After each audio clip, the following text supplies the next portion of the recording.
तूने शुद्धि पर बोलना है, शुद्धि क्यों आवश्यक है? और मैं शुद्धि पर ही बोलने के लिए आया हूं। आपने देखा होगा कि कोई भी वस्तु किसी भी अकारण रूप से अशुद्ध हो जाती है, जिसे हम लोग लव जिहाद के नाम से ही बोलते हैं, या ये बोलते हैं कि आक्रांताओं ने तलवार के बल पर उन शुद्ध यानी कि जो सनातनी थे उन लोगों को अशुद्ध कर दिया।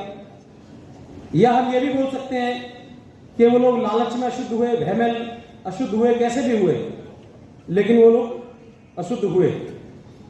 और अशुद्ध चीज को जब तक शुद्ध ना किया जाए वो ग्रहण करने योग्य नहीं होती है।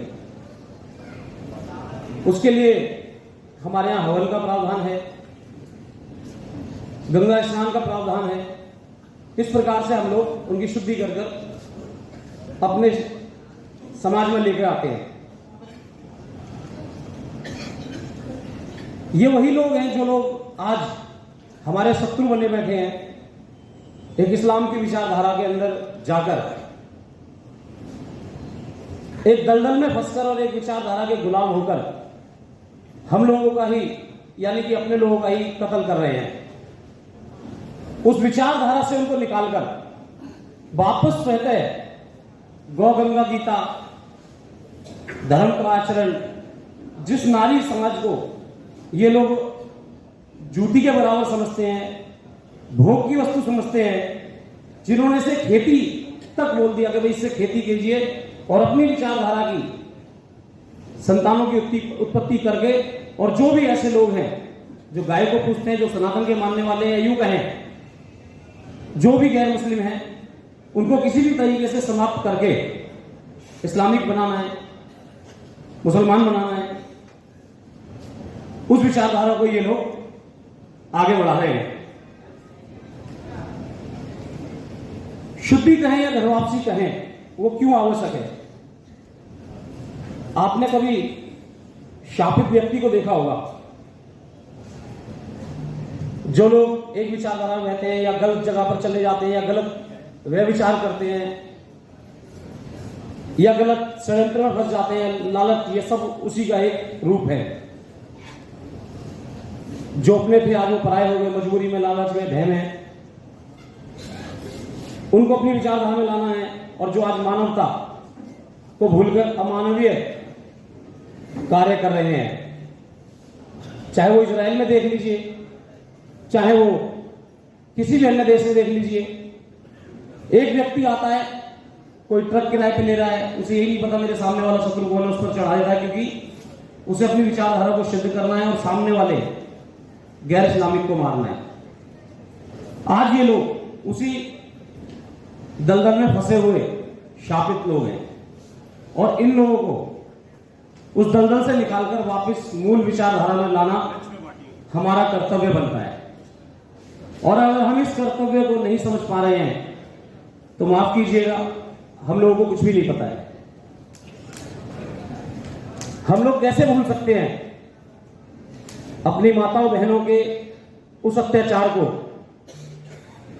जहां पर एक माता के पेट को चीरकर एक बच्चे को भाले पर रखकर इन्हीं विचारधारा वाले व्यक्तियों ने अपने भाले में लगा रखा है। माता का बलात्कार हो रहा है, वो देख रही है कि कैसे मैं अपने बच्चे को बचाऊं या अपनी इज्जत को बचाऊं। हम कैसे भूल सकते हैं अपने उन पूर्वजों के माथे से मिटाए गए तिलकों को, तोड़े गए जनेऊओं को और काटी गई शिखाओं को। अगर हम ये भूल जाते हैं तो माफ कीजिएगा, हम किसी भी लड़ाई के योग्य नहीं हैं। सबसे पहले हमारे साथ हुए किसी भी अत्याचार को याद करके या किसी भी चीज को महसूस करके ही हम किसी आगे वाली लड़ाई को लड़ने के लिए तैयार होते हैं। आज आप सोचते होंगे, एक कल्पना कीजिए, इजराइल वाला जो भी प्रकरण चला, हमारे पूज्य सरदार जी ने ही बताया, और भी लोग बता के गए हैं कि जो डेड बॉडियां थी उनके साथ भी बलात्कार किए गए। आप क्या सोच रहे हैं कि खामेखा यूं ही किसी ने जौहर किया होगा? उन्हें पता था कि ये इस्लामिक राक्षस, ये भ्रष्टाचारी, ये दलित लोग आज अपनी मानसिकता की सोच से हमारे शरीर को, जब हम लोग नहीं तो आत्महत्या करने के तो और भी कई तरीके थे, आप फांसी लगा सकते थे, किले में रहती थी, किले से कूद सकते थे, उन्हें पता था कि ये लोग ऐसे लोग नहीं है, ये लोग इतनी घटिया मानसिकता के लोग हैं कि हमें अपवित्र करने के लिए और अपने आप को दानवी दिखाने के लिए हमारे शवों से भी बर्बरता करेंगे। और वही आप लोग आज देख रहे हैं। जो लोग ये सोचते हैं कि नहीं ऐसा नहीं हुआ होगा, कुछ चीजें रही होंगी, तो आज आप प्रेजेंट में देख सकते हैं। और ये तो इजराइल से सीखने की जरूरत नहीं है, भारत में भी बहुत बार हुआ है। जो बहन बेटी निकिता तोमर जैसी इनकी बातें मानने से इनकार कर देती है, उन्हें गोली मार दी जाती है। और जो मानकर डर कर इनके पास चली जाती है, उसके 28 टुकड़े फ्रिज में लगा दिए जाते हैं। और जो उसके बावजूद भी मान जाती है कि भाई चल कोई बात नहीं, एडजस्ट कर लेंगे, तो वो लोग 15 या 20 साल बाद किसी सूटकेस में, 2-4-5 साल बाद किसी नदी के किनारे मिलती है। शुद्धि इसलिए आवश्यक है कि आपने देखा होगा कई लोग आज भी अपना गोत्र बता रहे हैं, हम राजपूत थे, ये थे, वो थे। जैसा गुरुजी ने बताया कि वो आप लोगों को भ्रमित कर रहे हैं मात्र। अगर आप लोगों को इतना पता है तो वापस क्यों नहीं आते? अगर आप लोगों को इतना पता है तो वापस क्यों नहीं आते हो? भ्रमित वाला जो खेल है वो नहीं खेला जाएगा, अल्तकैया नहीं चलेगा। या तो वापस आओ, और अगर वापस नहीं आते तो आप लोग, खासकर इन लोगों के बिल्कुल भी ऐसे बहकावे में ना आए कि ये लोग अपना गोत्र बता रहे हैं या ये बता रहे हैं। आज बहुत सारी मुस्लिम लड़कियां हिंदू लड़कों से शादियां कर रही हैं, और उनकी जब हम बातें सुनते हैं तो यही बोलती हैं कि कहां से आप, जिसको हमने पूरी जिंदगी भाई बोला, उसे कैसे हम सहज तो स्वीकार करके शादी करके उनसे बच्चे उनके पैदा कर दें। 3 तलाक वाला मामला भी रहता है, और कई तो बहुत बहुत कुछ बताती हैं, वो यहां बताने योग्य नहीं है। उनके साथ बहुत बुरा हाल होता है। अभी फिलहाल में एक केस आया, एक लड़की लोग जिहाद में 22 साल पहले चली गई, उसके 4 पति से पहले बच्चे हुए, वो खत्म हो गया। उसके देवर ने शादी कर ली, उसने 2 बच्चे पैदा कर दिए, 6 बच्चे। अब थोड़े दिन बाद वो अपनी बुआ को लेकर भाग गया। बड़ी बेटी जो उसके भाई से थी, वो 16, साढ़े 16, 17 साल की लड़की है। सोचिए, जो व्यक्ति अपनी बुआ को लेकर भाग सकता है, 1.5-2 साल बाद क्या उस लड़की को लेकर नहीं भाग सकता था? वो भागेगा। और ये शिकायत करने कहां जाएं? जहां जाएंगी वहां पर ये सब झेलना इन्हें। धर्मगुरु के पास जाएगी, धर्मगुरु तो पहले तैयार बैठा है हलाला के नाम पर। इनकी मानसिकता की जो कोर्ट है वहां जाएंगी तो वहां पहले से 4 हज़ार व्यक्ति बैठा है, तो ये कहां जाएं? आज ये लोग आपकी तरफ बड़ी उम्मीदों से देख रहे हैं। इन लोगों को अपनी विचारधारा में लेके आइए, इन लड़कियों को या लड़कों को,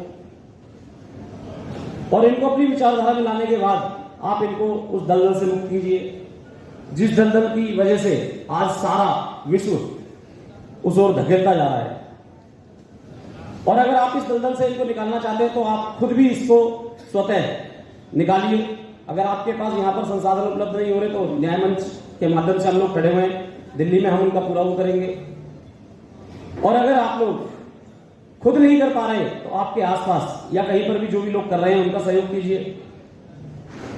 और अगर आप लोग उनका सहयोग भी नहीं कर सकते तो कम से कम इस संसार का सबसे बड़ा काम है कि आप चुपचाप बैठे रहिए और देखते रहिए, ना उधर बोलिए ना इधर बोलिए। और जाते जाते एक ही उपाय है, ऐसे संगठनों को ज्वाइन कीजिए जो आपके थप्पड़ का बदला थप्पड़ से ले।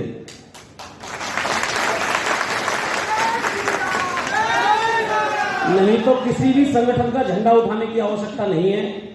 अपने घर के बच्चों को पालिए, अपने बच्चों को, ज्यादा बच्चों को जन्म दीजिए। इससे बड़ा संगठन और कोई भी नहीं है। सबसे पहला संगठन तो वही है। और जो अगर आपके व्यक्ति, अगर आप आज उन संगठनों की जरूरत नहीं है कि छोटी सी बात हुई और शाम को एक लेटर हेड डाल दिया जाता है कि हमारा इससे कोई लेना देना ही नहीं है। जब तक बेचारा वो झंडे उठा रहा था पूरा लेना देना था, और आज जैसे ही उसने कुछ कर दिया तो झंडा हाथ से छूटा और उन्होंने लेटर हेड शाम को डाल दिया। ऐसे संगठनों की कोई आवश्यकता नहीं है। जो जिस भाषा में समझे उस भाषा में जवाब दीजिए।